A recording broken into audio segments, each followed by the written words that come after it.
Donc bonjour, nous voilà pour la deuxième table ronde et l'idée c'est comment avoir accès à une vie affective et sexuelle et essayer un peu de discuter des freins mais aussi des leviers. Donc on est plusieurs, donc des personnes concernées, des structures pour justement pouvoir échanger avec vous sur quels sont les freins et quels sont les leviers pour justement bien avoir... Ça arrive. Bon, on continue. Bon, j'ai commencé par vous présenter Audrey, qui va se présenter en quelques secondes. Bonjour, donc moi je suis Audrey Hervoué, je suis psychologue et sexologue et je forme aussi les équipes sur la prise en compte de la sexualité en institution. Bonjour, je suis Camille Guerrier, coordinatrice de projet au Planning Familial 35.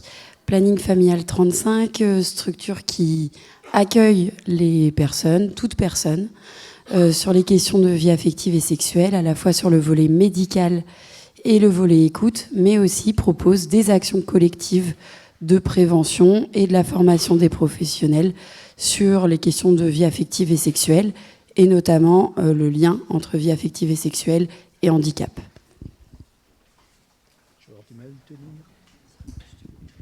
Oh, c'est gentil. Salut, moi c'est Pierre, donc handicapé, marié à Céline et papa d'un petit garçon de 4 ans. Bon, mais il n'y a plus grand-chose à dire. Moi, c'est Céline. Voilà, bonjour. Moi, c'est Jennifer. Je suis bénéficiaire à l'Espoir 35, du coup le SAMSA de Noyal. Bonjour, donc moi c'est Morgane, je représente aussi mon collègue Alexandre Thomas qui n'a pas pu être là aujourd'hui. On est tous les deux infirmiers au SAMSA d'Espoir 35, donc service d'accompagnement médico-social pour adultes handicapés. Nous on accompagne des personnes en situation de handicap psychique. Et en plus, avec mon collègue, du coup, depuis 3 ans, on a monté des ateliers sur la vie intime, affective et sexuelle qu'on propose sur l'ensemble du département à tous les bénéficiaires de l'association. Bonjour, moi c'est Baptiste Fiche, donc je suis psychologue clinicien. J'interviens sur plusieurs établissements et services médico-sociaux, foyer de vie, accueil de jour, accueil temporaire, SAMSA, SAVS. C'est l'avantage d'être psychologue dans le secteur adulte, on n'a que des tout petits temps, donc on est obligé d'être un peu partout. Donc voilà, ça fait partie de ma présentation. Je fais partie aussi du comité de pilotage d'Intimagir Bretagne et j'interviens aussi en analyse de pratique sur différents services. Je suis également coordinateur d'un espace éthique qui a été créé en 2018 au niveau de l'ADAPI 56. Tout ça c'est dans le Morbihan, hein, à peu près. Et donc dès le départ, on a été saisi de questions autour de la vie affective sexuelle. Donc l'idée, c'est aussi de pouvoir témoigner de ces réflexions de professionnels. Voilà. Merci. On va démarrer par la première question, si vous pouvez prendre la parole autour. Quels sont les obstacles qu'on a aujourd'hui sur la vie affective, sexuelle et relationnelle des personnes en situation de handicap, selon vous? Céline, si tu... Je me suis fait une vie anti-sèche, hein, parce que je savais plus exactement ce que je voulais dire. Donc ouais, moi j'avais marqué que souvent en tant que personne en situation de handicap, on s'attend à ce qu'on soit en couple avec une autre personne en situation de handicap et rarement avec un valide. Alors à la base, moi j'étais avec un valide. Hein. Il a eu son accident depuis qu'on est ensemble, mais à la base il était valide, le monsieur. Donc voilà. Mais après il y en a que ça rassure, mais c'est pas une obligation. Il n'y a pas d'obligation d'ailleurs. Il n'y a pas de règle. Il y en a que ça rassure d'avoir aussi quelqu'un qui a un handicap, voire le même, parce que ça peut rassurer, de se sentir compris, tout ça. Moi, clairement, c'était pas mon cas. Et je me rappelle que Pierre, quand il était valide, il a eu des réflexions, même devant moi. Hein, les gens lui demandaient si le handicap le dérangeait pas. Devant moi. Donc, bon, il y a des fois des petites maladresses comme ça. Mais, ouais, en général, ça se passe bien quand même. Qu'est-ce que je disais ? Ah oui, au niveau de la parentalité, moi j'ai l'impression quand même qu'on doit souvent, comment dire, se légitimer, entre guillemets, enfin prouver un peu qu'on a... Qu'est-ce que j'ai un peu perdu le fil. Oui, qu'on est compétent en tant que parent, quoi. On doit tout le temps le prouver, tant à la crèche, aux maîtresses, aux médecins, même à notre entourage, des fois, comme si l'enfant, s'il se comporte bien, c'est normal. Par contre, s'il ne se comporte pas bien, c'est normal. Le parent, il est en fauteuil, il est défaillant, quoi. Il n'a pas d'autorité, ça ne va pas, quoi. Donc, des fois, c'est un peu le ressenti qu'on a. Bon, après, on n'est pas dans la tête des gens, hein, mais c'est un peu le ressenti. C'est qu'on doit prouver tout le temps qu'on est à la hauteur, quoi. Donc, ça peut être fatigant, des fois. Donc, voilà, c'est à peu près tout ce que j'avais. Je sais pas que... Jennifer ? Moi aussi, je suis handicapée, mais invisible. Donc, ça peut paraître bête, mais quand c'est une maladie invisible et pas en fauteuil, moi, je suis atteinte d'une sclérose en plaques et malentendante. Et comment prouver que vous êtes fatigué au quotidien ? C'est souvent ça. C'est de prouver que vous êtes malade et que, des fois, oui, on a des difficultés. Et c'est difficile de le prouver, oui. Et au niveau des obstacles, je pense qu'il y a ce qu'on a pu avoir tout au long de nos ateliers et même dans nos accompagnements au quotidien. Il y a le sujet des normes sociales, notamment nous dans les situations pour les personnes en situation de handicap qu'on accompagne. Il y a vraiment un sujet autour de ce qu'ils nomment la normalité, donc du couple avec une femme, un mari, un enfant, une maison, un chien, un chat. L'utilité, à mon sens, de nos ateliers, c'est d'essayer de déconstruire tout ça, de déconstruire ces normes qui sont présentes par rapport aux médias, par rapport à ce qu'ils peuvent entendre, par rapport à ce qu'ils peuvent lire tout le temps, tout le long de leur vie. Donc il y a ce souci des normes sociales en obstacle, et il y a aussi la stigmatisation du handicap qui est très présente. Donc je parle pour ma paroisse, dans le handicap psychique, il y a une stigmatisation qui est forte, qui est relayée par les médias, encore une fois. C'est un handicap qui peut faire peur. Et du coup, on a pu se rendre compte que les personnes qu'on accompagne, quand elles cherchent à faire des rencontres, quand elles, pour se mettre en relation ou autre, elles sont en difficulté. Est-ce que je dois dire mon handicap ? Comment je dois le dire ? Comment je dois expliquer les choses ? Parce que c'est un handicap qui fait peur. Et pareil, tout ça, ça se travaille, ça se discute, ça s'échange, et ça mérite d'avoir des endroits de parole pour parler de tout ça. Merci. Au niveau de l'instance éthique que j'anime, nous, il y a deux grands obstacles qu'on voit. Le premier, c'est quand même la question du consentement, en fait. En particulier pour des personnes qui ont été accompagnées depuis tout petit. C'est-à-dire qu'il y a toujours quelqu'un qui s'est occupé d'eux, qui les a touchés, qui a fait à leur place, qui leur a appris. Et au bout d'un moment, arrivé adulte, on leur dit « mais en fait, tu peux dire non ». Ça fait drôle quand on n'a pas appris. Parce que non à l'autre, ok, dans la relation de couple, pourquoi pas. Mais non au professionnel, ça pique un peu, quoi. Donc ça, c'est une des grandes difficultés à penser aussi au niveau des équipes, c'est comment travailler finalement le refus d'être accompagné pour pouvoir transposer finalement à l'ensemble des relations Avec des collègues de SAVS, on a écrit un article, parce que moi j'aime bien forcer mes collègues à écrire, hein, parce que bon, au bout d'un moment, je sais pas vous, mais dans le Morbihan, mais j'imagine que c'est pareil chez vous, on a des grilles à remplir pour rendre compte des accompagnements, des statistiques, des machins, des trucs, ça raconte rien de la vie des gens. Donc du coup, à un moment donné, moi je me suis dit, la responsabilité des équipes, c'est aussi de rendre compte à leur manière, et y compris d'écrire des articles. Donc on a fait un truc sur le consentement à l'accompagnement, où c'est une équipe de SAVS, hein, où on s'est interrogé sur, en fait, les personnes, elles ont droit à l'accompagnement, on vient pour les accompagner, mais à quel moment elles ont dit oui, quoi. Et à quel moment elles peuvent dire non, surtout. Parce que c'est pas parce qu'elles veulent bien à un moment donné, qu'elles sont toujours d'accord après. Et en cheminant de notre discussion, en équipe, on s'est dit, ah ouais, tiens, en fait, mais c'est valable pour tout, quoi. Et est-ce que, du coup, l'accompagnement peut pas être le prototype aussi d'apprendre à refuser, à se positionner? Donc voilà, ça, c'est des enjeux, hein, pour le coup. En termes de perception, quand il me ferme la porte, je suis pas content en tant que professionnel. Bah ouais, mais bon, il a dit non en même temps. C'est ça, travailler le consentement aussi. Donc vous voyez, toute cette dimension-là. Du côté des établissements, il y a le côté structurel. Vie affective, parentalité, effectivement, les établissements ne sont pas faits pour accueillir des bébés. Chose intéressante qui montre l'évolution quand même de la situation, et je trouve ça hyper intéressant. Dernièrement, une des dernières saisines qu'on a reçues sur l'instance éthique, ça venait d'un CVS, avec une résidente d'un foyer de vie qui a posé la question en CVS, est-ce que je peux être enceinte au foyer ?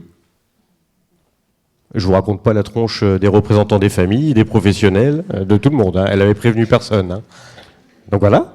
Donc au niveau du CVS, qu'est-ce qu'ils ont fait ? Ils ont botté en touche. Ils ont dit oula, heureusement on a un espace éthique, donc on va refiler ça et ils vont se débrouiller. Hein, bon, sachant que dans l'espace éthique, c'est aussi des professionnels de l'établissement. Hein, donc bon, c'était un peu dégueulasse de se tirer une balle dans le pied soi-même, mais bon, n'empêche qu'on a pu travailler la question et pour se rendre compte que le premier obstacle, il était réglementaire.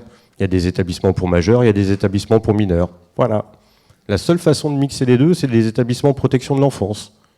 Donc ça veut dire que déjà on flèche sur une incapacité et sur une dangerosité même de certains parents, quoi. Donc ça, c'est pas satisfaisant non plus. Au niveau de l'établissement en lui-même, c'est des logements individuels. Alors il y a moyen de se mettre à 2 pour une vie de couple, hein. À 3 déjà, voilà. C'est encore autre chose, quoi. Et puis, il y a les autres résidents en établissement. Ils n'ont pas choisi d'avoir un bébé, eux. S'il y a un bébé qui débarque là, alors on fait comment avec tout ça ? Il n'y a pas de réponse, hein. Qu'on soit clair. C'est pour ça qu'il faut des instances éthiques. Et du coup, on a rendu un avis en disant qu'en gros, effectivement, en foyer, c'était pas jouable déjà sur un plan réglementaire. Est-ce que ça devrait être jouable ? Bon, alors ça demande à repenser entièrement les établissements, du coup, qui pourraient être des étapes de vie, hein, un peu comme, je sais pas, un jeune adulte qui passe par la CTU, hein, hop, pour apprendre à maturer, à être adulte, il foutrait pas un gamin en CTU. Donc c'est aussi ces équivalences, voilà, qui sont à penser. Enfin voilà, ça ouvre à plein de réflexions. C'est ça qui est chouette dans les espaces éthiques. Donc voilà, en tout cas en termes d'obstacles, ce travail autour du consentement, comment on arrive à travailler cette question-là déjà pour des personnes qui ont été entre guillemets assistées toute leur vie, comment elles deviennent maîtres de cet accompagnement. Clairement, ça c'est un gros enjeu. Et donc ce côté structurel, pour le coup, on ne peut pas péter les murs comme ça, quoi. On n'est pas propriétaire de nos établissements. Donc. Pour poursuivre, du coup, il y avait toujours sur cette question des structures, la question de l'isolement que peut générer aussi le fait d'être en structure, là plus particulièrement, sur le fait de quels sont les espaces où on peut rencontrer des personnes, où on peut faire des rencontres et des rencontres potentiellement amoureuses. Et est-ce que c'est possible d'avoir accès à une sexualité autre que seule au sein des établissements ? Bien sûr, il y a eu quand même beaucoup d'avancées et d'améliorations de la part d'un certain nombre d'établissements, mais en même temps, il y a aussi des établissements qui sont toujours confrontés à leurs contraintes matérielles de leurs espaces possibles pour ça, en fonction des chambres, etc. Et aussi de la possibilité pour les personnes de, si je veux rencontrer des personnes ailleurs, comment je fais ? Dans quel espace je vais, etc. Donc ça, c'est une chose. Et puis du coup, je voulais rebondir sur la question des normes sociales, parce que souvent, quand on parle vie affective et sexuelle, on parle d'amour, comme si c'était une fin en soi. Un peu cette question que tu soulevais sur un peu la normalité de qu'est-ce qu'on attend d'une vie affective et sexuelle épanouie. Mais on parle rarement de l'amitié. On parle de, en fait, c'est qui tes amis? Est-ce que même tu partages des choses au dehors de la famille, les éduques avec d'autres personnes en tant qu'amis, et de aussi cette place que peut avoir l'amitié dans les relations affectives et sexuelles?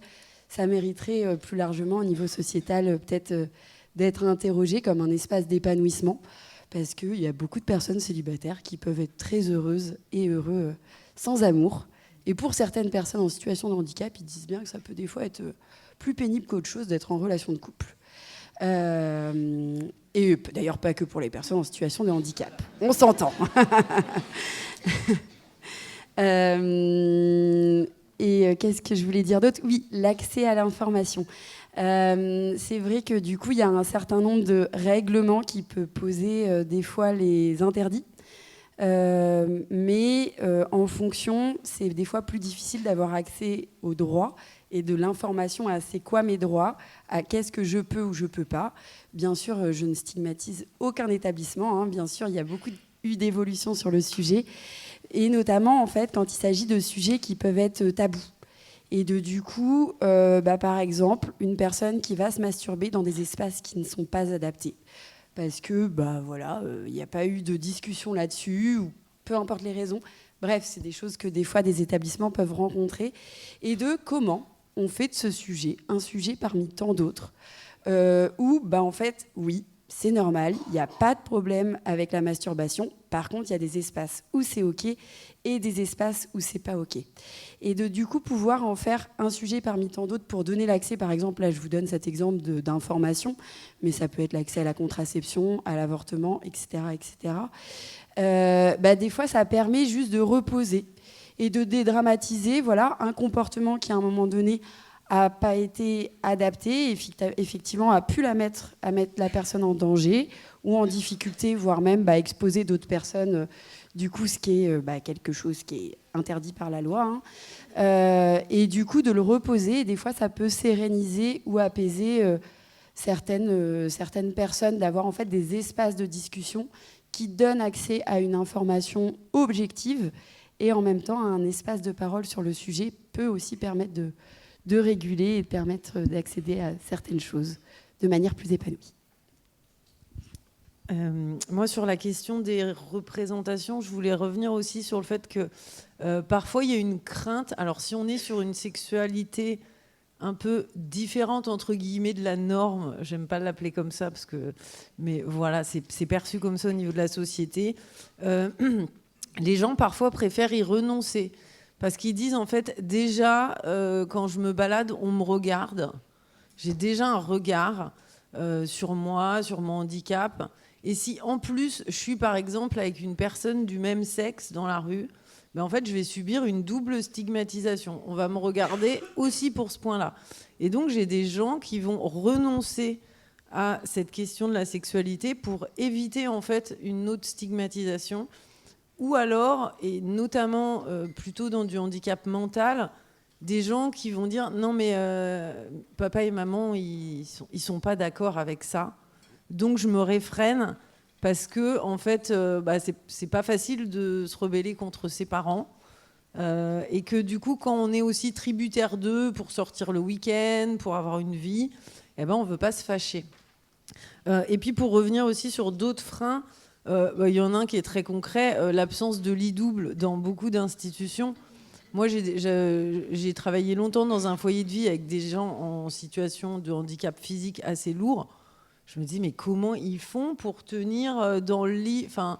Moi, déjà, en ayant plutôt une motricité qui va bien, je ne me verrais plus le faire dormir dans un lit, une place avec quelqu'un. Quand même un peu casse-gueule. Si en plus, on n'a pas toute sa motricité... y a un risque qui est énorme et ce n'est jamais pensé. Il y a des histoires de place, mais après il y a des histoires de bon vouloir, de penser que ça puisse arriver, et ça c'est important, et c'est quelque chose sur lequel on peut agir très vite. Justement, comment mieux accompagner et par qui peut agir et comment? Qui veut commencer?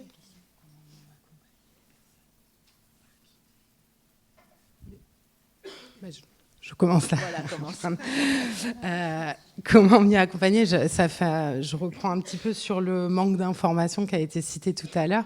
Et en fait, par rapport, nous, avec mon collègue, à nos ateliers, c'est parti d'un constat, justement, un constat d'un manque d'informations très, très important au sujet de la vie intime, affective et sexuelle. Et dans le handicap psychique, la maladie se décompense souvent à l'adolescence et à la vie de jeune adulte. Et c'est aussi à ce moment-là que tout se construit en général au niveau de son intimité, sa sexualité, où on apprend beaucoup de choses, on découvre beaucoup de choses. Et du coup, cette partie-là de leur vie a été complètement mise de côté parce que, avec les retentissements que la maladie peut avoir, parce que les familles, et bien sûr, je jette la pierre à personne, mais avaient d'autres priorités à ce moment-là que de gérer la décompensation. Et du coup, on a fait ce constat avec mon collègue il y a 3 ans d'un manque cruel d'information des personnes au sujet de leur vie intime et de leur vie sexuelle. Et c'est pour ça qu'on a décidé de créer un atelier créé pour eux, on pourra le développer un peu plus tard, mais pour leur laisser un espace de parole. Donc, je pense que pour la question, pour lever les tabous, etc., mise en place d'ateliers, d'endroits d'écoute. On travaille énormément à la communication. Cet atelier, c'est hyper important parce qu'en fait, on s'est rendu compte que l'affichage, nous, on est l'association Espoir 35, elle est dans tout le département. Donc, l'affichage dans tous les lieux Espoir 35, du mailing, beaucoup, des affiches qui pètent un peu pour prendre... c'est pour permettre aux personnes accompagnées, mais aussi aux aidants, mais aussi à l'entourage, parce que nos affiches sont aussi sur le site internet, sont aussi sur le petit journal de l'association, que ce sujet-là, dans l'asso, n'est pas tabou, justement. On n'oblige personne, mais en tout cas, si on a besoin d'en parler, on n'est pas obligé d'aller aux ateliers, mais si on a besoin d'en parler, d'évoquer, d'en échanger, c'est présent. Donc, à mon sens, ça peut être une solution.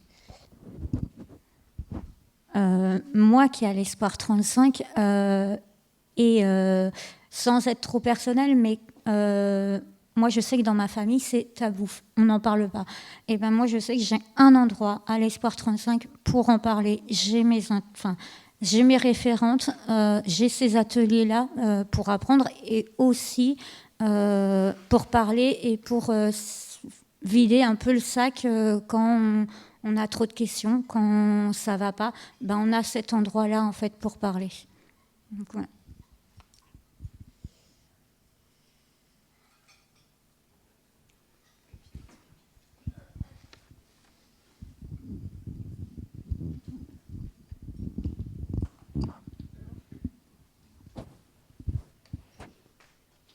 J'espère que vous n'êtes pas pressé.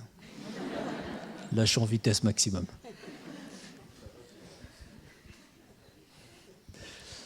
Donc au niveau de l'accompagnement, donc moi comme Céline disait, avant j'étais valide, maintenant je suis tétra.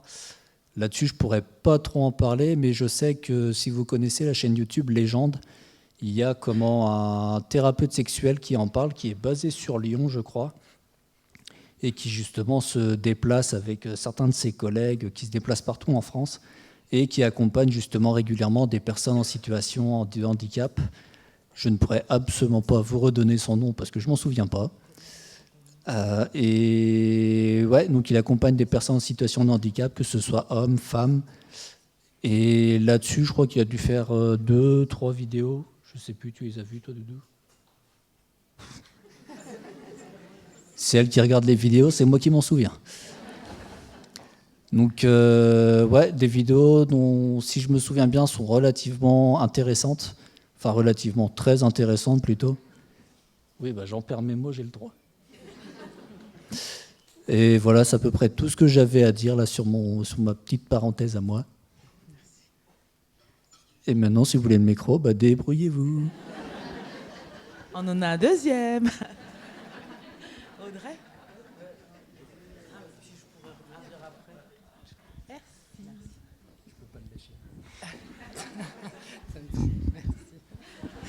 J'aurais pas osé. La prochaine fois, je me déplacerai quand même. Je faisais le guignol, mais je voulais laisser la parole en même temps. Ça, c'est pas grave. Pour revenir, j'aime bien aussi cette question de l'amitié, de reprendre étape par étape, comme je parlais du consentement au départ, pour moi c'est une base, de pouvoir parler aussi vie affective, mais du côté de l'amitié. Dans les trucs pratico-pratiques, dans les établissements dans lesquels je travaille, les foyers de vie, on a créé une petite révolution. En fait, on est un peu passé à l'acte, parce qu'effectivement, les lits simples et le bureau d'écolier pour des adultes en foyer de vie qui vont pas à l'école, mais bon, voilà, on vient de l'IME, donc on était à l'école, donc on continue avec le bureau et puis le lit simple, hein, parce que de toute façon, il n'y a pas besoin d'un lit double. Hein. Je suis retombé en préparant cette journée sur un article que j'ai écrit en 2011, mais je ne l'ai pas publié, celui-là, à l'époque, je ne me sentais pas légitime. C'était l'ange ou le démon ou l'existence du rapport sexuel, pour parler de la sexualité en établissement, parce que dans l'établissement dans lequel je travaillais, à l'époque, il y avait besoin de faire quand même pas mal de choses. Et ça rejoint un peu l'idée des représentations et des normes sociales. Dans ce foyer-là, en tout cas, moi, ces deux figures m'étaient venues très rapidement dans les discussions que j'avais avec les professionnels et les familles, hein, les deux. C'était soit il n'y en avait pas de sexualité, l'ange, pas de sexe, soit c'était forcément du côté du démon, un truc forcément complètement déviant, quoi. Ça pouvait être que dégueulasse. Hein, franchement, sexualité des handicapés, voilà. Ou alors ça ne pouvait pas être normal. Bon, bah, quand on commence à interroger les professionnels, bah, vas-y, raconte-moi, c'est quoi ta sexualité normale ? Voilà, il n'y a personne qui parle, hein, forcément. Mais on a bien dans l'idée que chacun aurait sa propre définition, en fait. Ok. Bon, bah, déjà, ça rebat les cartes. Donc, pour faire avancer les choses, à un moment donné, mettre les pieds dans le plat, c'est plutôt pas mal. La petite révolution en établissement, c'est-à-dire qu'on a interrogé chaque résident. Est-ce que tu veux garder ton lit simple ou est-ce que tu veux autre chose ? Est-ce que tu veux garder ton bureau ou est-ce que tu veux qu'on t'installe ? Bon, c'est un peu de la manipulation, on est d'accord, mais quand même, il faut faire avancer les choses. Ou plutôt, une petite table avec 2 chaises, comme ça, tu pourrais inviter qui tu veux dans ton logement. Pour manger, pour boire un coup, prendre l'apéro, tranquille, pas avec tout le monde. Dans ton logement. Il y en a qui ont dit non, hein. Il y en a qui ont dit oui. Et puis il y en a qui ont dit oui, puis qui ont dit ah ouais, mais alors du coup, si j'invite le copain mais que je suis pas prêt, peut-être qu'il me faudrait une sonnette. Ok, foyer de vie. Bon, pourquoi pas. Bon, du coup, on a poussé encore plus loin. On a dit et une boîte aux lettres pour ton courrier, ça tirait pas. Donc on a individualisé les logements. D'ailleurs, avant on appelait ça chambre, c'est devenu logement. On s'est forcé, vraiment forcé, hein. En tant que pro, on n'y est pas toujours très bien, hein. Mais on est bien sur cette idée que c'est un logement. Et on invite qui on veut. Bah ça, c'est le premier point de l'intimité, en fait, hein. C'est de pouvoir la préserver. Là où ça a été un peu plus rigolo et un peu plus chaud, c'est que déjà les familles ne comprenaient pas pourquoi il y avait un lit double. Ça sert à quoi ? On vous laisse imaginer, mais ils ne pouvaient pas imaginer, en fait. Et là, je le dis sérieusement, hein. Ils n'imaginaient pas. Mais qu'est-ce qu'ils vont faire ? On va pas vous faire un film non plus, quoi, je veux dire. Mais enfin bon, bref. Donc voilà, il a fallu repenser toutes ces choses-là aussi, quoi. Et ils peuvent inviter qui ils veulent. Bah ouais, parce qu'en plus maintenant ils ont leur clé, hein. Enfin ceux qui le voulaient en tout cas. Donc c'est fermé. Ok. Et là, les premières familles, certaines en tout cas, ont commencé à arriver. Et, oh bah, pourquoi ils ferment ? C'est fermé. Bah il vous a pas invité en fait. Ah. Là, ça bouge les choses. Là, il n'y a pas de souci. Hein. Là, on avance. Mais bon, par contre, il faut pouvoir se l'autoriser. Il faut pouvoir le construire ensemble. Et on l'a construit avec les résidents. Ça donne un peu plus de force que si c'est les professionnels qui disent on propose ça. C'est toujours les mêmes retours qu'on a des partenaires extérieurs, hein, mandataires, famille, entourage. Ah, mais c'est vous qui le dites. Voilà, du coup, on l'a dit avec les résidents. Et c'est même les résidents qui l'ont dit, quoi. Donc, pour le coup, ça, c'est quelque chose qui permet de lever les obstacles. Après, il y a aussi l'équilibre à trouver entre tout faire bouger et respecter le rythme de chacun. Un petit exemple tiré d'une pratique d'une autre psychologue autour de la question des passants. Super intéressant. Un établissement. Comme d'habitude, le professionnel va à la rencontre de Madame Machin, frappe à la porte, hein, parce qu'on respecte la dignité, rentre, pas forcément entendu rentrer, mais rentre, et trouve Madame à genoux devant Monsieur qui est debout. D'accord. Bon, je vais vous laisser. Elle repart, hop, réunion d'équipe. Ah, j'ai trouvé Madame et Monsieur Machin et tout ça, là, sexualité. Bon, allez, il faut qu'on y aille, on y va. Donc du coup, ils vont à la pêche, ils cherchent tous les intervenants possibles pour former, entre guillemets, éduquer les résidents à fond les ballons, hop, hop, hop, comment on met une capote, machin, les outils, les trucs, enfin bon, bref, ils y vont à fond, super contents d'eux. Quelques temps après, quand même, bon, faut qu'on fasse le bilan des actions. La psychologue reçoit le couple. Alors, du coup, les ateliers, comment vous avez trouvé? C'était intéressant, machin, et tout. Et puis le couple a répondu, ouais. Ouais, sauf que, en fait, nous, on préfère faire les passants, en fait. Ok. C'est quoi les passants? Eh bien, en fait, leur truc à eux, c'était que madame fasse coulisser la ceinture dans les passants du pantalon. Et ça, c'était leur kiff total. C'était leur truc.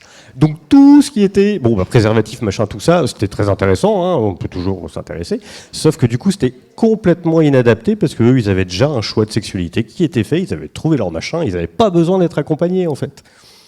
Et c'est là où on voit que c'est quand même difficile de vouloir avancer, de faire avancer et en même temps de ne pas avancer trop vite en ne respectant pas finalement peut-être ce que les personnes ont déjà choisi, exploré. Donc voilà, ça c'est avancer, oui, mais pas n'importe comment, quoi.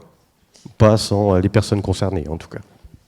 Mais c'est intéressant parce que, en fait, souvent, les soignants, les professionnels, les accompagnants, faute de formation, finalement, ils se basent sur quoi? Leur propre représentation de la sexualité.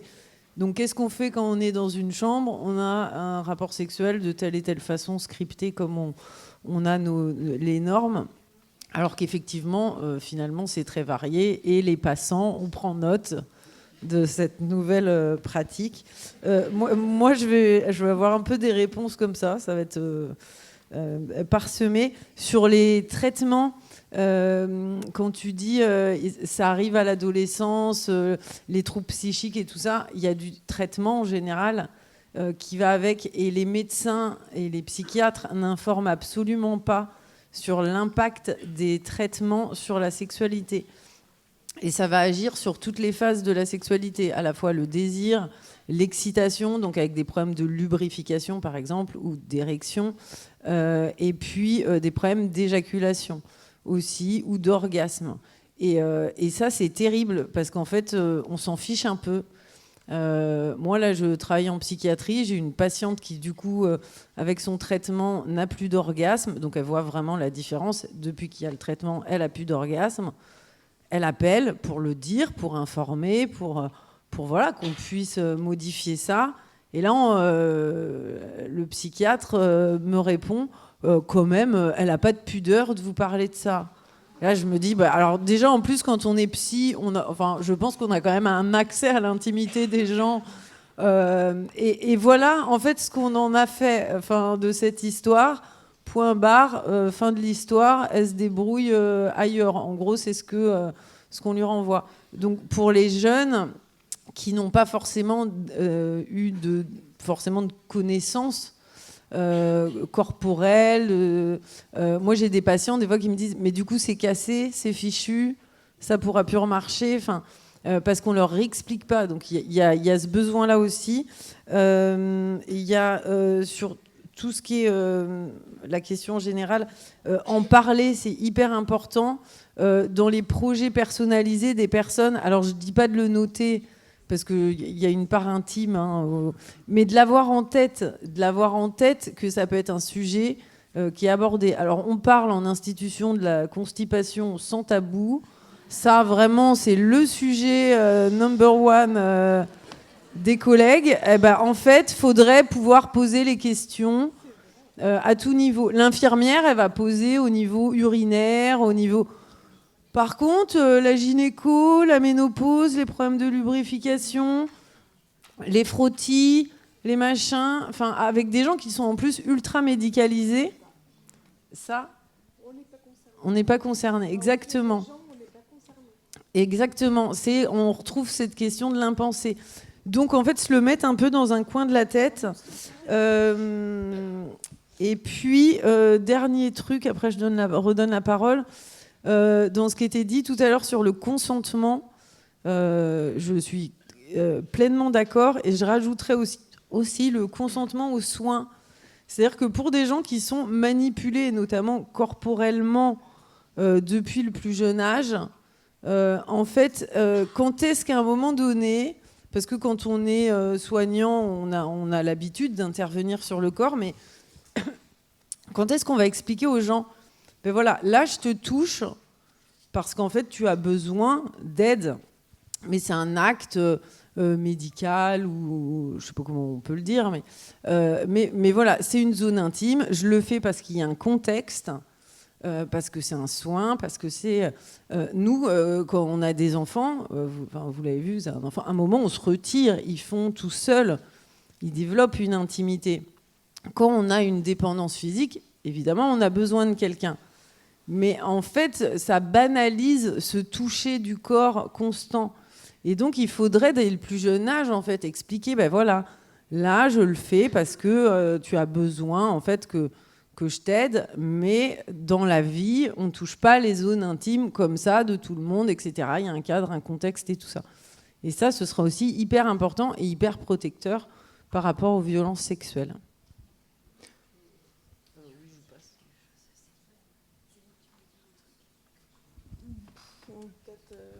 Peut-être rebondir vite fait sur ce que tu dis, Audrey. Oui. Je trouve que le fait de banaliser ce genre d'actes dès le plus jeune âge, ça fait qu'après, peut-être la personne n'est pas légitime d'avoir des projets, des envies, ou peut-être va se dire que c'est pas accessible pour elle.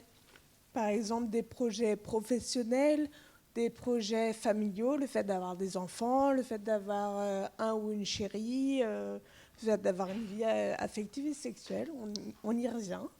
Mais ouais, dans notre entourage, je vois bien que dans nos amis qui sont en situation de handicap, il y en a certains, les parents par exemple, les proches, il n'y a pas cette discussion de la vie intime parce que dans leur relation avec leurs proches, c'est pas... c'est même pas une question en fait, c'est même pas pensé, nous, on n'imagine pas qu'on puisse avoir une vie en dehors de notre handicap. On n'a pas de vie à côté. Alors nous, on n'a pas été trop confrontés à ça, mais quand j'entends les témoignages de certains, ça a fait peur.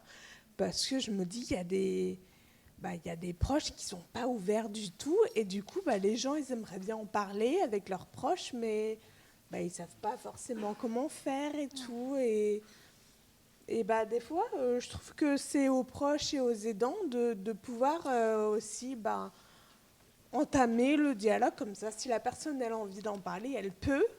Et elle sait qu'elle peut. Et si elle n'a pas envie d'en parler, c'est OK aussi. Mais... au moins, elle sait qu'elle peut et que c'est ouvert.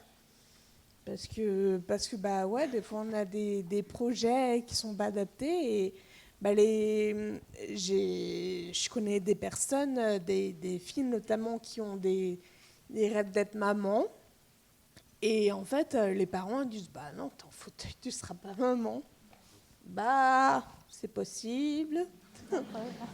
Et moi, je sais que mes parents à moi, alors moi, j'ai toujours eu envie d'être maman, mais au début, ils avaient, alors il y a toujours une discussion de possible, mais c'était pas des freins, c'était peut-être des peurs, mais au fur et à mesure des discussions et tout, on arrivait à se comprendre et tout ça, mais c'est ça, je pense, c'est les peurs, les appréhensions, les trucs, l'échange compte pour justement apaiser tout ça. Parce que des fois, même nous, on ne se rend pas forcément compte, on a envie d'avoir des enfants, mais on ne se rend pas compte qu'il y a des trucs qui vont être compliqués.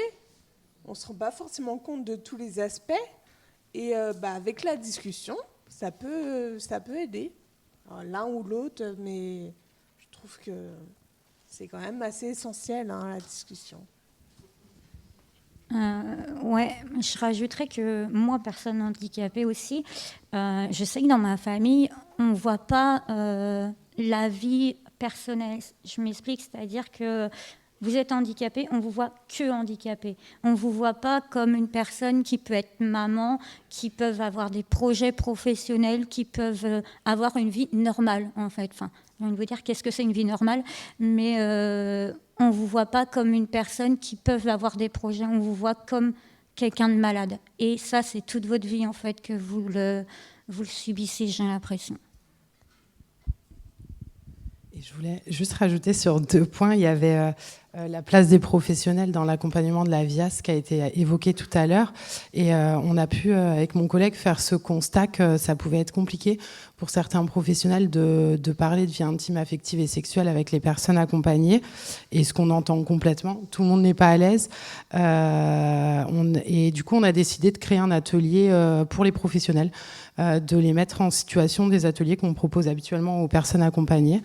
Et on a pu se rendre compte que les craintes étaient les mêmes, que quand on aborde ce sujet, on a l'impression qu'on ne peut pas parler de vie intime, affective et sexuelle sans parler de sa propre intimité, chose qui n'est pas vraie, et que les craintes sont les mêmes, les représentations, tout ce qui est la pudeur, tout est là. Et du coup, le fait d'avoir pu faire cet atelier avec les pros, on va dire, je dis toujours ça, mais le fait de les avoir convaincus fait que derrière, ils sont convaincants pour parler aux personnes des nécessités, si, encore une fois, elles en ont envie de venir aux ateliers, de pouvoir échanger sur ce sujet. Et la deuxième petite chose, c'était par rapport au projet d'accompagnement. Encore une fois, je trouve qu'il y a eu des très belles évolutions, en tout cas, nous, au niveau de notre association, puisque maintenant, on peut l'évoquer, bien sûr, la VIAS dans les projets d'accompagnement personnalisés.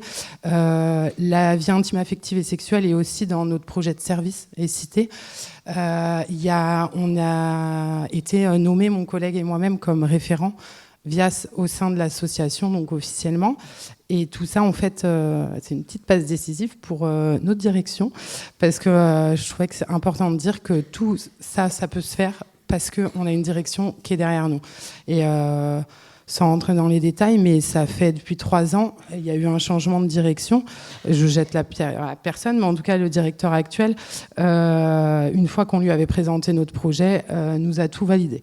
Était derrière nous pour tout, nous soutient dans tout, donc c'est ce qui a pu permettre de disposer des préservatifs dans différents lieux de l'association. C'est ce qui a pu permettre la mise en place des ateliers, le travail de partenariat sur tout le département, ça se développe de plus en plus. Le fait qu'on parle de nos ateliers sur les sites internet de l'asso, un peu partout. Et du coup, je trouvais que c'était important de dire ça aussi, je ne sais pas s'il y a des gens de la direction, mais que vraiment un soutien de la direction, c'est très important dans tout ce qui peut être mis en œuvre par les différents professionnels, peu importe la forme que ça a. Nous, c'est des ateliers collectifs et des ateliers individuels, mais c'est très important.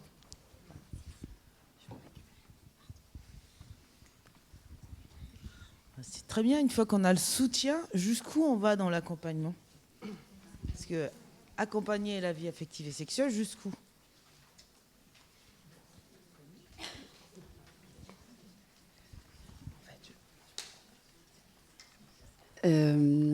Du coup, effectivement, ça soulève des choses qui ont déjà été dites, la question de l'écoute des personnes. Et du coup, pour écouter, pour être dans un accompagnement à partir des besoins de la personne, ça nécessite de l'écouter à travers quand même des compétences que quand même la majorité des professionnels ont, mais aussi du coup d'interroger, comme vous l'avez aussi dit tout à l'heure, la question de comment moi je suis ou pas à l'aise avec ces sujets qui sont des sujets effectivement très intimes et comment je suis à l'aise ou pas à l'idée d'écouter une personne sur ces sujets, et en fonction aussi de la manière dont la personne vit sa sexualité.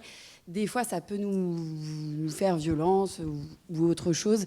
Et donc ça, c'est important, en tout cas en tant que professionnel, de pouvoir s'interroger là-dessus, parce que ça reste un sujet qui est pas neutre dans la manière, en tout cas dans nos sociétés, comment il a été construit. Et donc c'est important de pouvoir se le dire et d'avoir aussi des espaces pour en échanger entre collègues au besoin, notamment quand il s'agit de questions autour de violences sexuelles, parce que ça peut aussi réveiller chez les professionnels des traumatismes personnels. Et donc ça, en tout cas, comment, du coup, jusqu'où on peut aller, c'est en tout cas de toujours se baser sur les besoins et ce qu'on entend de la demande de la personne.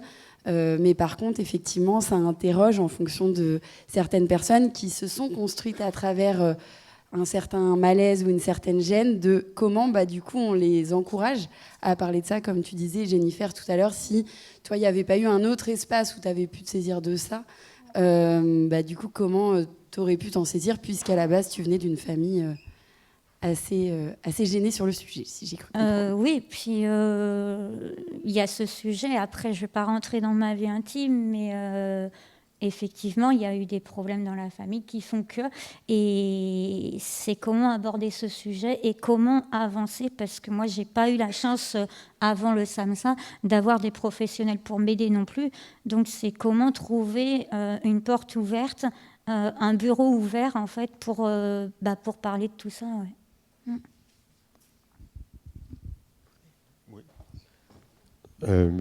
Oui, toute la question, ça revient au droit à l'information aussi. Parce que, alors en l'occurrence, avec les établissements dans lesquels je travaille, nous on a beaucoup de liens avec le planning de la ville, d'une des villes en tout cas dans lesquelles on a un établissement, et qui collabore énormément avec nous, mais aussi à l'échelle du territoire. Enfin, ils sont identifiés au niveau du territoire. Alors moi j'ai la chance d'être dans du super rural, donc les intervenants on les connaît vite, pour le coup, donc ça communique plus facilement aussi, parce qu'il y a un ancrage local qui fait qu'il y a une mise en partenariat. Pour une personne en situation de handicap ou toute personne, le planning est identifié comme un lieu ressource dès qu'il y a des endroits, il y a des questions qui ne peuvent pas se poser ailleurs. Je sais que l'équipe là-bas, elle est assez formidable, elle s'est formée au handicap aussi, parce que dans un premier temps, on les avait contactés, et elle nous avait dit « Wow, on veut bien, mais alors par contre, pas prêt ». Dès qu'elles étaient prêtes, il n'y a pas de souci, on a collaboré ensemble. On a aussi la chance d'avoir une brigade de la maison de protection des familles hyper active dans le 56. Donc c'est pareil, on est aussi sur des collaborations, que ce soit venir en uniforme pour impressionner quelques résidents qui ont un peu de mal avec la loi, ça marche toujours, ou pour venir entendre les auteurs ou les victimes. Du coup, un beau travail qui est fait. Donc c'est la question de la diffusion de l'information aussi pour toute personne. C'est-à-dire j'ai une question, je vois bien que c'est bloqué à un endroit, où est-ce que je peux aller ? Ça rejoint la question de la limite des professionnels. Effectivement, il y a des professionnels qui peuvent être bloqués avec.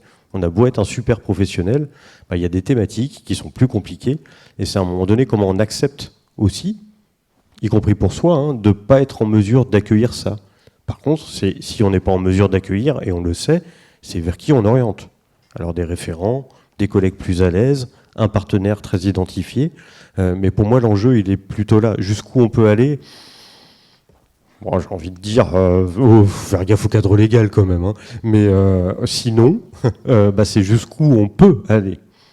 C'est plutôt ça l'enjeu, c'est de pouvoir identifier dans chaque établissement, chaque service, au niveau des professionnels en tout cas, de le décider ensemble. Mais il n'y a pas de règle générale, moi ça me semble complètement débile. Je suis clinicien en orientation psychanalytique, donc moi les trucs globaux, ça ne me parle pas, quoi. Il ne peut pas y avoir la même règle pour tout le monde. Par contre, qu'on ait des espaces pour interroger au cas par cas, jusqu'où on va pouvoir aller en fonction de telle personne, de sa situation, de son environnement, des partenaires.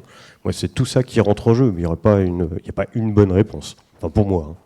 J'ai poussé un peu plus loin la question, entre accompagnement et assistance. Le cadre légal. Justement, il y a le cadre légal...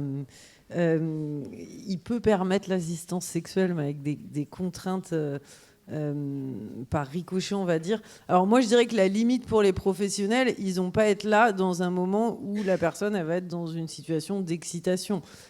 Ça paraît évident comme ça, mais c'est important de le rappeler parce que des fois, on a l'impression que aussi l'institution peut pousser un peu parce que c'est compliqué. C'est-à-dire que, et souvent, la question elle se pose pendant la toilette, une érection pendant la toilette, un début de masturbation sur un changement de protection.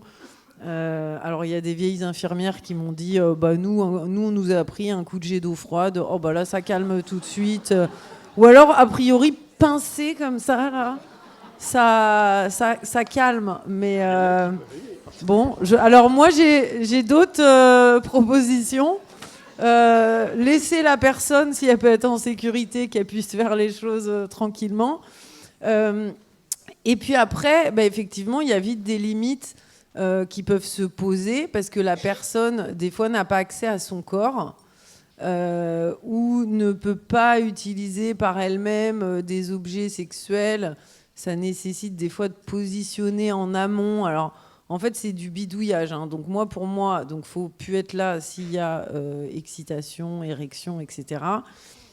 Donc, poser un sextoy, partir ensuite et la personne peut l'allumer avec une télécommande. Elle n'était pas en érection, il n'y avait pas de... Voilà, ça, c'est possible. Mais souvent, c'est quand même plus compliqué techniquement. Et puis après, on arrive à ce qu'on appelle... Alors, on dit plus accompagnement sexuel que assistance sexuelle maintenant, parce que la notion d'assistance, ça a un côté un peu aide technique.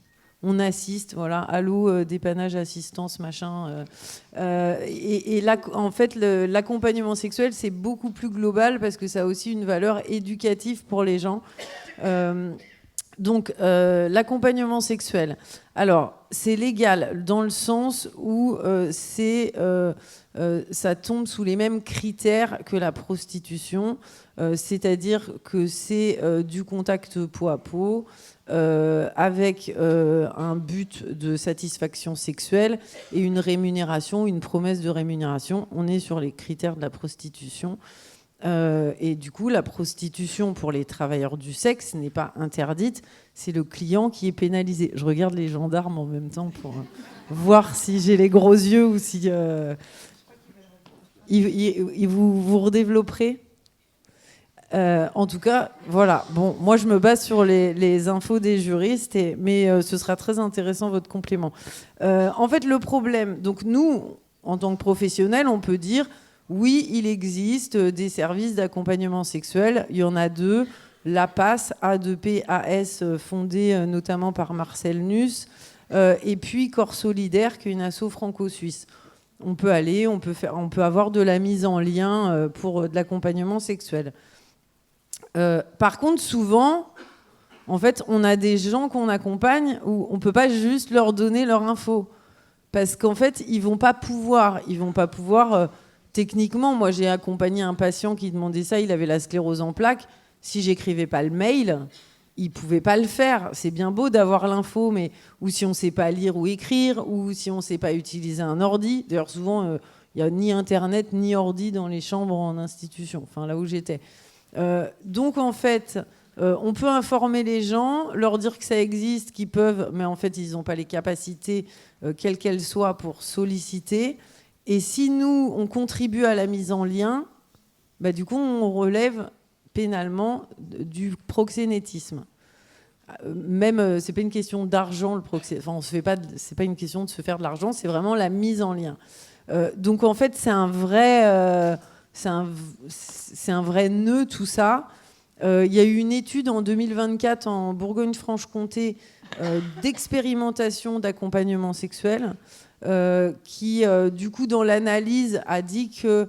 alors, le petit biais de cette étude, je trouve que c'était des gens qui avaient un handicap mental. Et du coup, je pense qu'ils avaient du mal à avoir une propre analyse sur les effets qu'ils avaient eus. Ils étaient dans l'immédiateté de la chose. Donc, ils ont dit, on a eu du plaisir, mais ils n'arrivaient pas à analyser à plusieurs mois d'expérimentation les changements qu'ils avaient eus. Par contre, les familles et les accompagnants professionnels disaient nous, on constate un changement de comportement, une diminution de l'agressivité, alors ce qu'on appelle gestes déplacés dans le médico-social, mais qui en fait relève d'agression sexuelle en termes juridiques, c'est-à-dire les mains aux fesses, les mains sur les seins, quand on fait la toilette de quelqu'un. Ça, il y avait une diminution nette de ça. Moi, je suis dans une association qui s'appelle Chose et qui milite pour ces questions-là. Et en fait, des fois, on a des mails de parents désespérés qui disent je me retrouve à masturber mon enfant parce que physiquement, il ne peut pas, je ne sais pas qui contacter. Et ils savent bien que, ils sont très au clair sur la loi autour de ça, mais en fait à choisir entre une souffrance ou une autre, voilà. Donc c'est des gens qui vont pas témoigner publiquement parce que forcément ça touche à des choses qui relèvent de l'inceste, et donc voilà. Donc il y a, alors après l'accompagnement sexuel, ça peut aussi servir pour des gens qui ont besoin d'une aide technique, de positionnement, parce que là encore, c'est pas les soignants qui vont positionner un couple dans le lit pour un rapport sexuel. C'est pas envisageable. Le soignant n'a pas à être là dans la question de sexualité. Voilà un petit peu, je pourrais éclaircir après.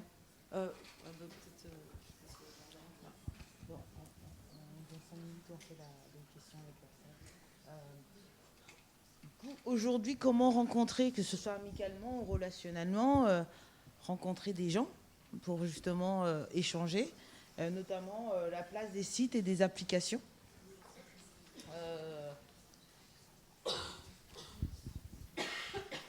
Je crois que par rapport à... Non. Non, c'était... Non. Pardon.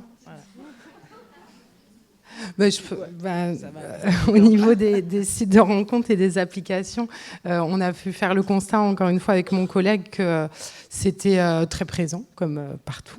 Du coup, à la demande de certains bénéficiaires qui assistaient à nos ateliers, on a créé un atelier spécifique sur les sites de rencontres. L'idée, c'était de pouvoir parler de ce sujet. On va proposer un atelier aussi cet après-midi sur les réseaux.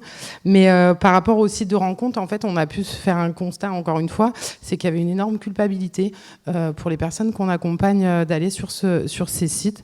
Alors, le gros travail, déjà, c'était de déculpabiliser, parce qu'un couple sur 3 se rencontre sur les sites de rencontres actuellement, donc il n'y a pas de souci avec ça.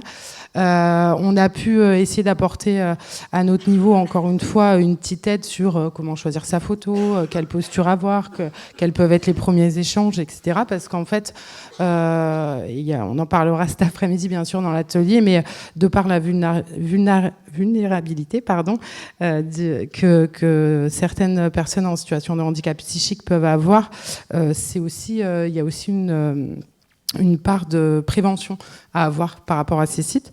Mais encore une fois, notre idée, c'était vraiment de déculpabiliser, de dire qu'il n'y avait aucun problème pour y aller.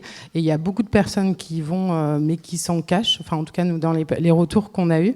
Mais juste voilà, d'abord porter le petit volet prévention qu'on peut avoir par rapport aux risques sur les sites de rencontres ou aux réseaux sociaux. Mais je trouve que c'est très important, pareil, de parler de ce sujet parce qu'il y a beaucoup plus de personnes qu'on pense qui essayent. Il y en a qui ont des retours malheureux parce que peut-être une première approche un peu compliquée et du coup ça les enferme encore plus dans leur solitude en fait derrière, de prendre échec sur échec. Et en fait des fois d'en parler, il suffit juste de changer certaines approches, une photo ou des petites choses, et le fait de pouvoir encore une fois proposer un espace où on peut parler de ça, on peut parler des sites de rencontres, on peut parler des réseaux sociaux, du type d'échange, ça permet de sécuriser les gens.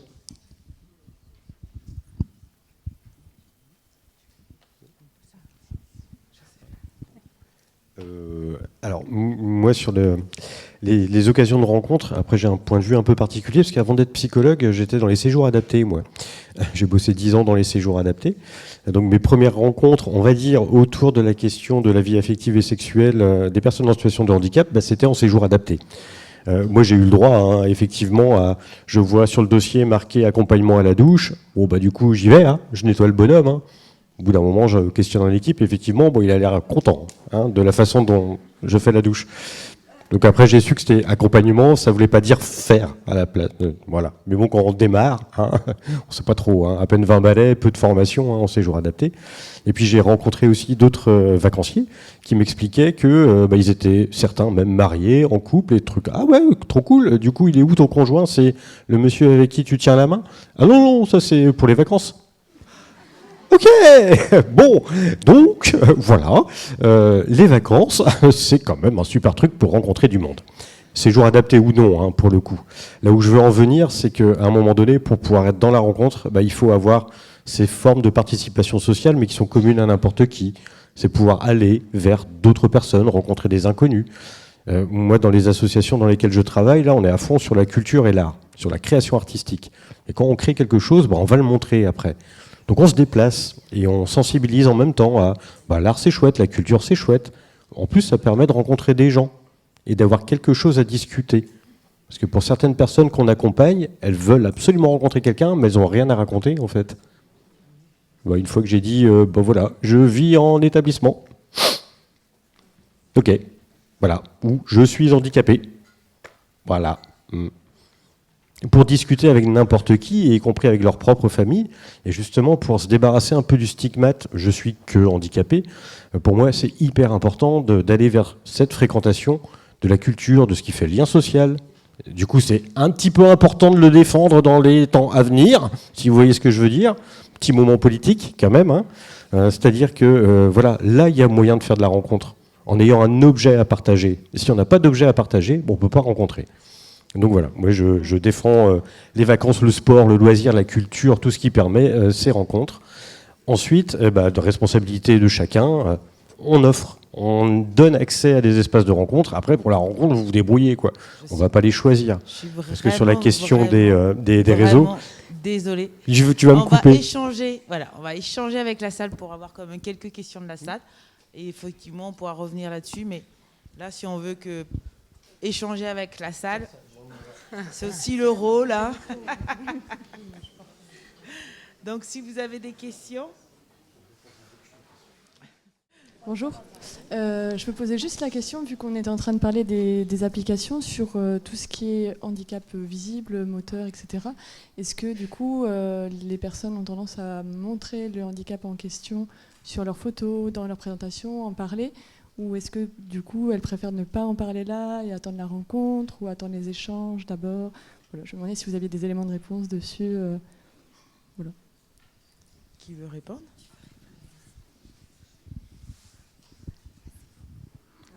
Moi, je peux parler que de mon expérience perso. Avant de connaître monsieur, j'ai été un petit peu tester les sites de rencontres. Et sur le sujet, j'ai un peu essayé tout, c'est-à-dire on parlait dès le début, ne pas en parler, montrer le fauteuil sur la photo, ne pas montrer. Et en fait, moi, je suis pas vraiment pour les sites de rencontres parce que je trouve pas ça très naturel. Perso, ça l'a jamais fait. Hein. Les sites de rencontres, voilà. Moi, je prône le naturel comme monsieur.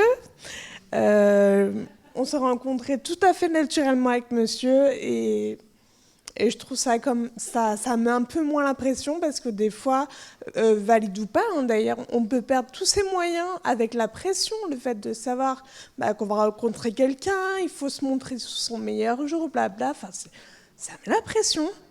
Et même le fait de parler, il faut rester intéressant et tout, enfin, ça met ça met la pression quand même. Alors que... on peut plus difficilement mentir quand on est naturel devant la personne. Et en plus, je sais pas, quand on rencontre pas la personne dans le but de lui plaire, je trouve ça quand même plus naturel, on met moins l'impression, on a plus de chances de plaire à la personne, je trouve. Après, ça dépend peut-être des personnes, mais les personnes qui perdent leurs moyens avec la pression, ça peut aider quand même une rencontre plus naturelle que se mettre la pression de absolument plaire à l'autre et tout. Et les rencontres naturelles, je trouve ça quand même mieux. Après, rencontrer des personnes sur Internet, mais sans le but de plaire, je m'explique. Personnellement, j'ai eu un chien d'assistance et en fait, j'ai trouvé sur Internet des groupes de personnes qui sortaient les chiens sur Rennes. Donc je me suis inscrite à ce groupe. Donc ça m'a permis de rencontrer des gens, mais sans le but de faire une rencontre amoureuse. Et d'ailleurs, j'en ai pas fait, c'était pas le but. Et voilà, on discutait et tout ça, et ça me permettait de voir du monde, d'échanger, et d'échanger beaucoup sur les chiens quand même, mais c'était une passion commune avec les autres personnes, quoi. Donc ça rend le truc quand même plus naturel. Enfin voilà, ce n'est que mon avis. Mais... Céline, je vais reprendre un truc que tu avais dit quand on avait échangé ensemble pour préparer la table ronde. C'est aussi la question de comment sur les sites on vient des fois pour plaire, parce que c'est l'objectif, les sites de rencontres, renforcer en fait les normes sociales et les normes de beauté. Et du coup, ça peut être effectivement des fois plus compliqué pour les personnes qui ont un physique qui ne rentre pas dans ces normes-là. Effectivement, il y a ce truc de quelle photo je vais choisir pour me mettre à mon avantage. Mais en fait, quand la personne va me rencontrer, est-ce que du coup, là, ça va pas être une grosse déception ? En tout cas, il y a peut-être cette difficulté qui peut être aussi particulière quand il s'agit des sites, puisqu'on sait bien que c'est des sites qui vont renforcer les normes sociales, que ce soit les normes de genre, etc., des fois faire payer aux garçons, pas faire payer aux filles. Je vous donne un exemple qui n'est pas le cas de tous les sites, mais en tout cas, c'est des choses qui existent sur les sites et qui peuvent des fois mettre aussi un frein pour les personnes. Mais effectivement, on peut aussi aller sur d'autres sites de passion et faire des rencontres qui donneront par la suite lieu à peut-être d'autres choses ou pas. Et en tout cas, c'est aussi une possibilité. Et après, concernant les personnes en fauteuil, du coup, comme tu disais, Céline, c'est hyper variable sur, je ne sais pas si toi, quel type de conseil, si tu accompagnes des personnes en fauteuil ou pas. Moi, non. Non. Ok, bon. Voilà, pas de généralité sur ce sujet.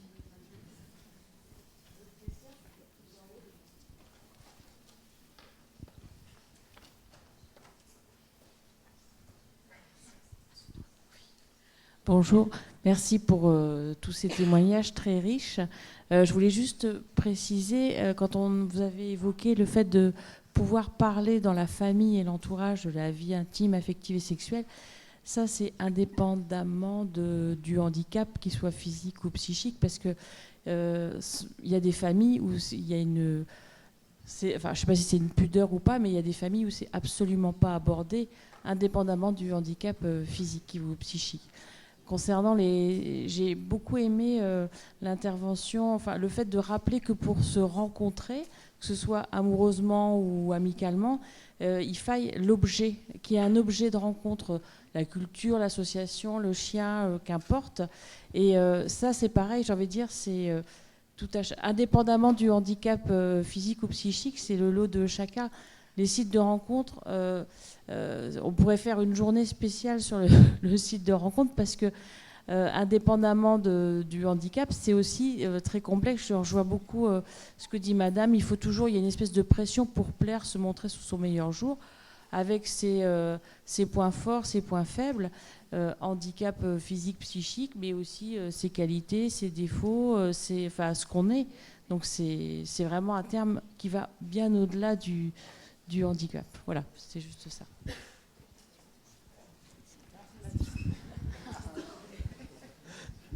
Bon, je vais essayer d'être rapide. Juste pour prolonger ce que vous venez de dire, pour moi, ce qui est particulier au handicap de naissance en tout cas, c'est que la sexualité est peut-être un tabou dans certaines familles, mais qu'en plus, il y a un impensé. Pour moi, ça va au-delà. Tabou, ça existe, mais on le cache. Impensé, ça ne traverse même pas l'esprit. Un exemple que je donne parfois, prenez un gamin avec une déficience intellectuelle, des troubles du comportement, donc on sait bien qu'il est stigmatisé en situation de handicap. Allez, admettons qu'il a 4-5 ans, admettons qu'il a une poupée dans les mains, admettons qu'il lui foute une calotte. Il se passe quoi? Prenez un enfant lambda maintenant, il a 4-5 ans, il fout une calotte à sa poupée, qu'est-ce qui se passe? Oh, j'espère que tu feras pas ça avec tes enfants. Vous voyez, du côté de l'enfant en situation de handicap, il va se prendre peut-être un traitement, des séances chez le psy, une thérapie comportementale, mais à aucun moment on va se référer au fait que c'est un potentiel parent. Pour le coup, c'est là où il y a un gros boulot à faire, c'est de pouvoir considérer tous les enfants comme des parents potentiels en fait. À un moment donné, ils devront s'occuper de quelqu'un d'autre, à leur manière, à leur façon, avec leur capacité, incapacité. Voilà, il y aura des choses à mettre en place, y compris pour des enfants lambda, parce que je ne vous ai pas raconté, moi je suis dans le soutien à la parentalité aussi. Quand je m'ennuie, je fais des trucs en plus, avec les pâtes au beurre du Morbihan. Il n'y a pas de pâte au beurre dans le 35, mais peut-être vous connaissez celle du 44. Enfin bon, bref, et donc des parents qui sont confrontés à des questions par rapport à la parentalité. J'y étais hier soir encore. Il y en a, hein, ça, de toute façon. Mais sauf qu'ils ont été pensés parents eux-mêmes. Donc il y a une transmission, entre guillemets, de la parentalité qui se fait via ces remarques qu'on fait aux enfants en tant que futurs parents. Donc là, il y a quelque chose, à mon avis, à retravailler aussi, quoi, dès le départ. Baptiste, À un moment donné, tu t'occuperas de quelqu'un d'autre. c'est quoi les pâtes au beurre? Oh, les pâtes au beurre, c'est formidable, mais là, on n'a pas le temps, on a dit. Oui, d'accord. Ah, les pâtes au beurre, c'est des permanences collectives, anonymes, gratuites. Alors dans le Morbihan, en tout cas, il y en a une tous les soirs sur des sites différents, sur Vannes, Auray, Ploërmel, Musillac. Et donc on accueille les parents, il n'y a pas de thématique, les parents viennent comme ils veulent entre 18h et 20h30. On est 2 sombres cliniciens, psychanalystes ou méchants, à les accueillir autour d'une table, parce que c'est un format cuisine. Alors on a des petits trucs à bouffer qui sont absolument épouvantables sur le côté alimentaire, hein, mais c'est pas grave, et puis un espace de jeu pour les enfants. Donc généralement les parents arrivent avec leur enfant en disant j'ai eu le problème, et puis du coup les enfants ils partent jouer, et puis après on s'occupe des parents. Voilà. Parce que bon, l'enfant il va vivre sa vie, et puis c'est surtout le parent qui est en difficulté à un moment donné. Et c'est comment on travaille ces questions d'impuissance, impuissance parentale ou de surpuissance parentale aussi des fois. Enfin voilà. En tout cas c'est libre. Merci. On peut prendre une dernière question. Ici en bas. Juste là.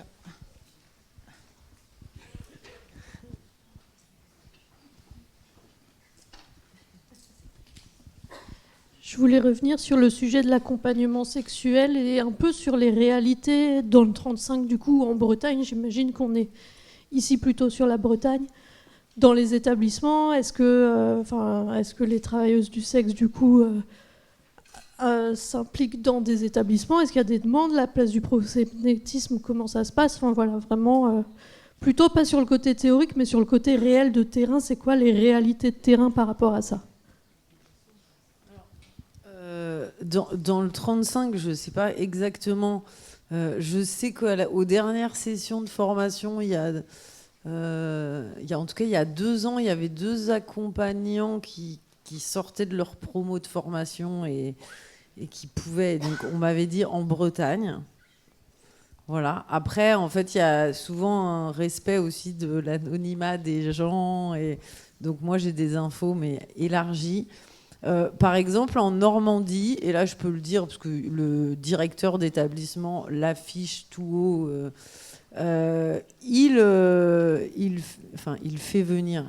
C'est pas lui. Les résidents souhaitent des accompagnements. Les accompagnements se font. Lui est au courant. Et voilà. Alors en fait, tout l'enjeu de ces choses-là, c'est que nous, dans le milieu, on attend en fait l'amende, on attend le procès, parce qu'en fait, s'il y avait quelque chose autour de ça, on pourrait casser au niveau de la Cour européenne, qui du coup, la Cour européenne des droits de l'homme, qui du coup met en avant la sexualité dans les critères de la vie privée et tout ça. Je pense, on pense du coup que c'est aussi pour ça que finalement il se passe rien et qu'on reste sur un truc un peu entre deux. Mais il y a effectivement beaucoup de directions qui disent nous on veut pas. Alors en vrai, en fait, les gens en institution, ils sont chez eux. On fait venir qui on veut chez soi. Et normalement, quand on entre dans une institution, si moi je veux voir un résident dans une institution, on n'a pas à me fliquer et à me dire qui vous êtes, pourquoi vous venez, quelles sont les raisons. Ou alors, à ce moment-là, on dit tous qu'on est la cousine machin, et puis après, il se passe ce qui se passe dans la chambre. Enfin, après, moi, j'avais aussi des patients qui disaient, moi, j'ai pas envie que ça se passe dans l'institution. Parce que bon, les murs, ça revient un peu au même que dans les chambres d'hôtel, avec les murs à côté. Possiblement, on peut quand même un peu tout entendre et on ne se sent pas dans une intimité, sans compter les entrées par moment des professionnels et tout ça.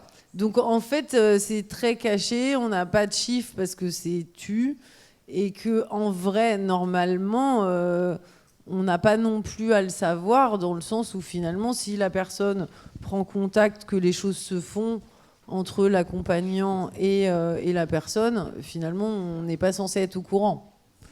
Donc voilà. D'ailleurs, c'était Fabrice, je pense, dont tu parlais tout à l'heure, là, qui est accompagnant, du coup, à la passe. Ouais.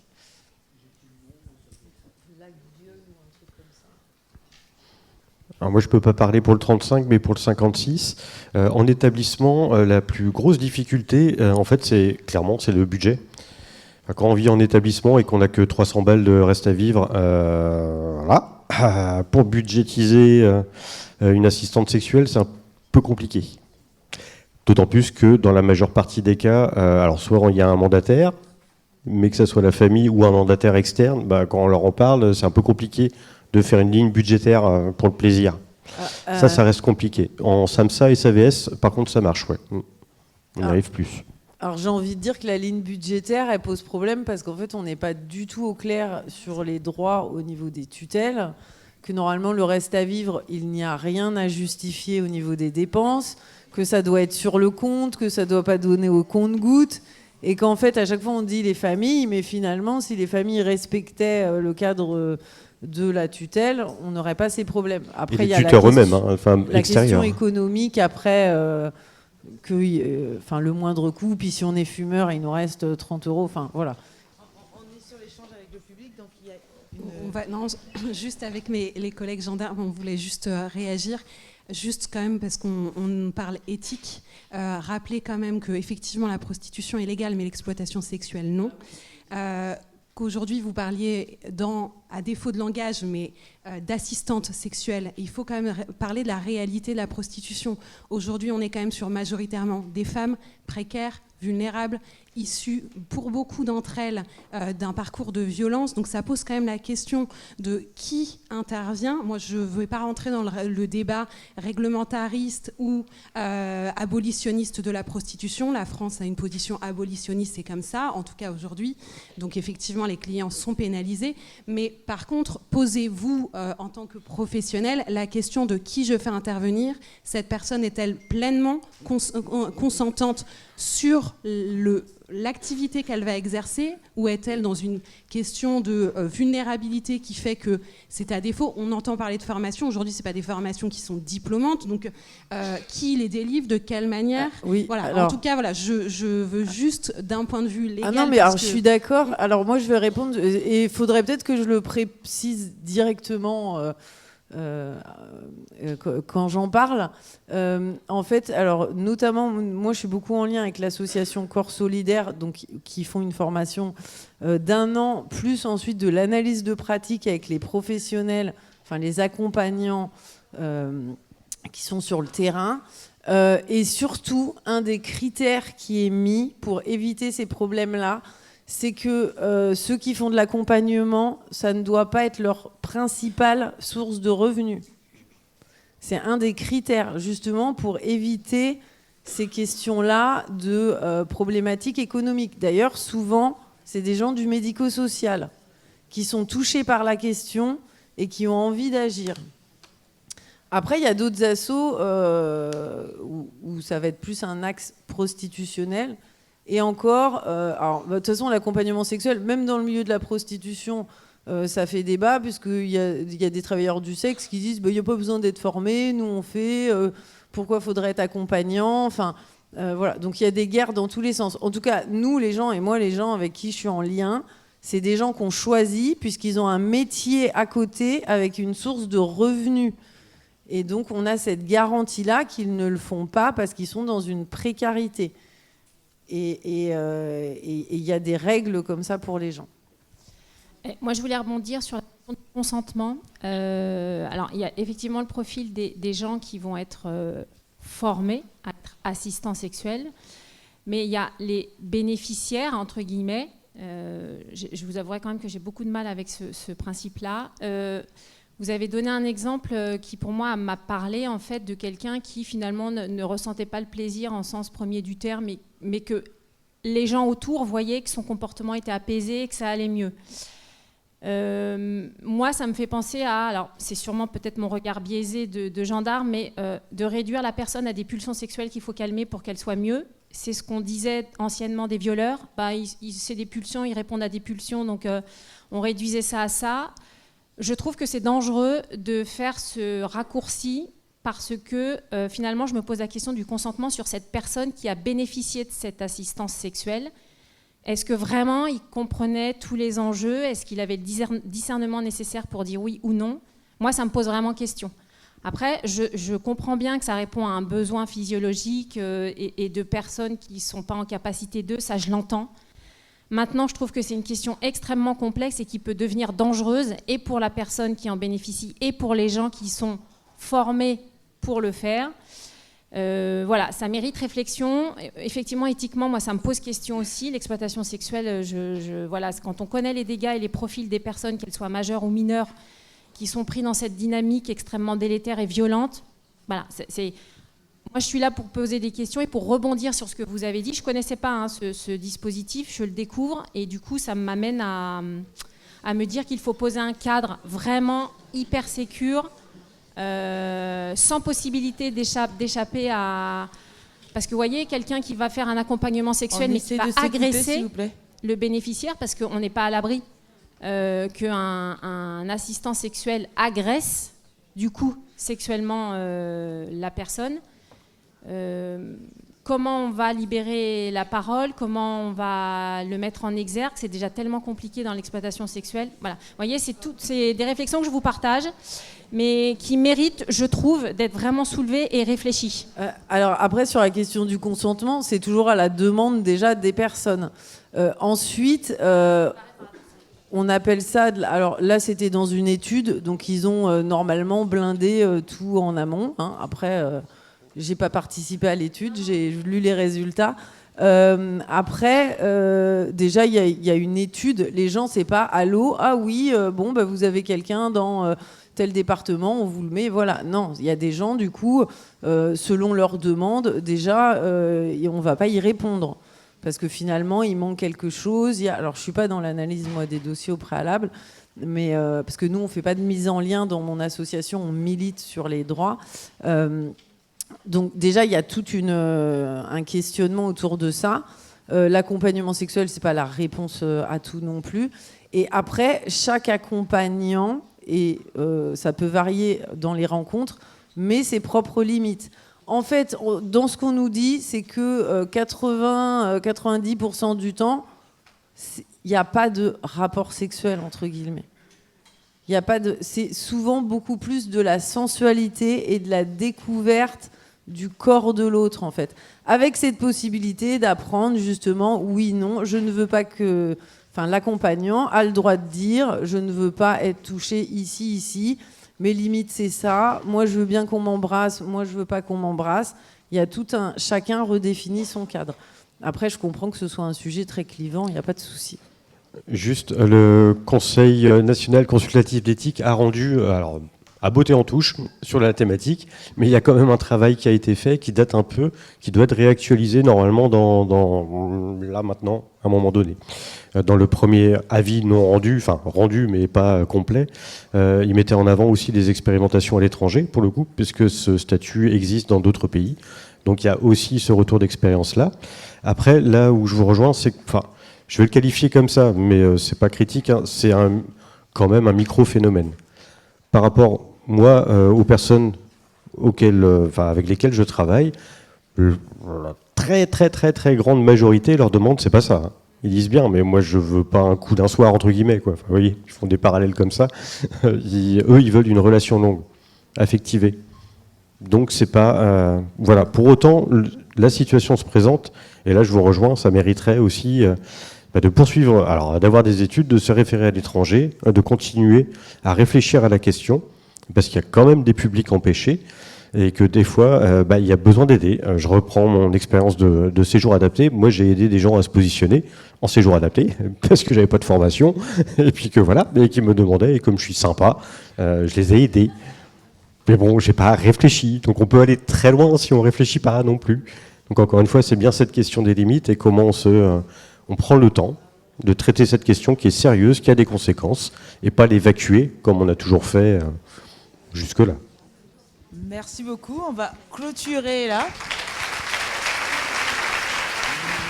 Merci à